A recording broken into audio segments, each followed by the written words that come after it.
Poison காலையில் சாப்பாடு போட்டுக்கிறாங்க, எல்லாம் ஃபுட் பாய்சன் ஃபுல்லாக கெட்டு போன சாப்பாடு தான் போட்டுறாங்க.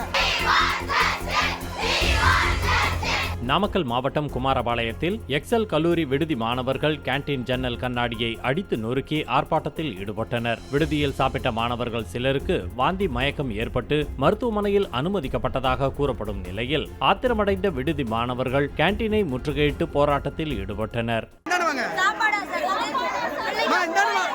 ஒரு 4-5 பேர் ஃபுட் பாய்சன் காலையில் சாப்பாடு போட்டுக்கிறாங்க, எல்லாம் ஃபுட் பாய்சன் ஃபுல்லாக கெட்டு போன சாப்பாடு தான் போட்டுறாங்க.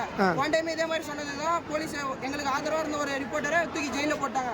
திரும்ப அதே ப்ராசஸ் தான் ரிப்பீட் ஆகுது. ஃபீஸ் மட்டும் கேட்குறாங்க, ஆனால் மற்றதெல்லாம் எதுவும் நடக்கிறது இல்லை. சரி, உங்க இது மாதிரி சம்பந்தமா காலேஜ் நிர்வாகத்தில் கோரிக்கை வச்சிருந்தீங்களா? நான் போன டைம் நியூஸ் ஆச்சு, உங்களுக்கு தெரியாதா எத்தனை டைம் நான் கோரிக்கை வைக்கிறது? கோரிக்கை வச்சாங்கன்னா அட்டானமஸ் காலேஜ் ஏதாவது டெஸ்ட் ஏதாவது ஃபெயில் வச்சிருவாங்க தான் பயம். என்ன பிரச்சனை இப்ப? ஃபுட் ஒழுங்கா இல்ல சார், ஃபுட் பாய்சன் அடிக்கடி ஆயிட்டு இருக்கு.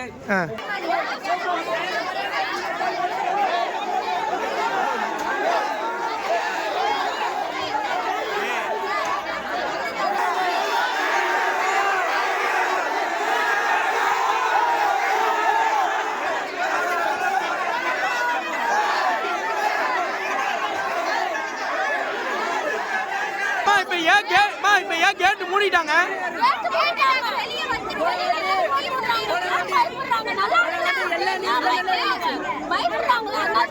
சாப்பாடு எப்படிமா இருக்குது?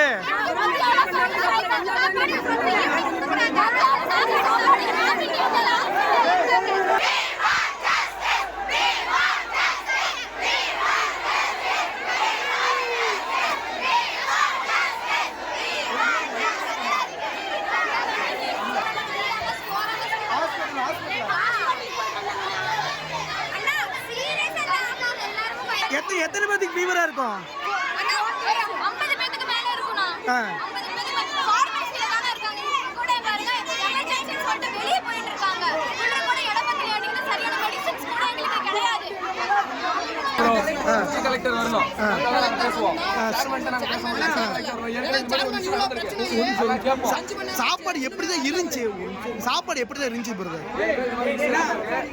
மெடிக்கல் எத்தனை பொண்ணு அடிச்சிட்டாங்க? எல்லாரும் யாருக்கு யார் போலீஸ் தகவல் கொடுத்தா? நாங்க கொடுக்கல. போலீஸ் யார் தகவல் கொடுத்தா? காலேஜ்ல இருந்து கொடுத்தாங்களா? அந்த பசங்க கொடுத்தாங்க. சாப்பாடு எப்படி இருந்துச்சு உள்ள? ஃபர்ஸ்ட் சாப்பாடு வந்து லெமன் சாரை வந்து எக்ஸ்பிரி ஆயிடுச்சு. எங்க அக்கா அங்கே தான் போய் எங்க அக்கா யாரு கொடுப்பாரு? ஆல்ரெடி 5 பேர் மயக்கம் போட்டு இப்போ எத்தனை ஃபுட்டு வந்து என்ன செக் பண்ணாங்க? ஒரு வாரம் கூட ஒரு 2 மாசம் கூட அவங்க திருப்பி நடக்கும். இப்போ எத்தனை பேர் உள்ள அட்மிஷன்ல இருப்பாங்க? அதுதான் தெரிஞ்சு எங்க ப்ரோ நாங்க வெளியூர்ல இருந்து வந்து படிக்கிறோம். எல்லாரும் பணம் கட்டி தான் படிக்கிறோம். யாரும் சும்மா படிக்கலாங்க. ஒரு நாள் லேட்டா ஃபீஸ் கட்டிட்டோம். 2500 ரூபாய் ஃபைன். இப்போ சாப்பாடு சும்மா லேட்டா வச்சாங்க. இப்போ அவங்க நாங்க ஃபைன் பண்ணா சாப்பிட கொடுக்கணும். ஃபீஸ் கட்டி கிளாஸ் பண்ணுங்க இன்னைக்கு. அதே மாதிரி அவங்க சாப்பாடு கரெக்ட்டா பண்ணணும்ல. அப்ப இதுக்கு சாப்பாடு பண்ணணும். 2500 ரூபாய் கட்டிங்க ஃபைன். 10 நாள் லேட்டா கட்டணும்.